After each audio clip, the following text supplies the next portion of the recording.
ஓம் மராளி மந்தகமனாயை நமக. அன்னையின் நடை அன்னப்பறவையின் மென்மையான நளினமான நடையை ஒத்தது.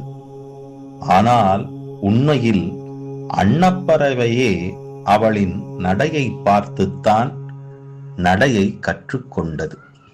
அவள் நடையின் அழகு பக்தர்களின் மனதை வசப்படுத்தும்.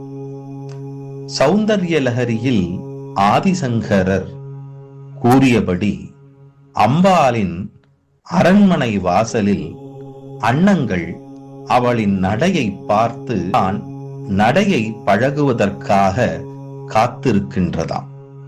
நாம் நினைப்பது அன்னம் போல நடை என்று. ஆனால் உண்மை அன்னம் கூட அவளை பார்த்துத்தான் நடையை பழகுகிறது. அவள் நடையின் நளினம் நம் அகங்காரத்தை கரைத்து அவள் அருளின் மென்மையை நம் உள்ளத்தில் விதைக்கிறது. அவள் நடையின் மென்மை நம் மன அமைதியின் ஆதாரம். ஸ்ரீ லலிதாம்பிகாயை நமக.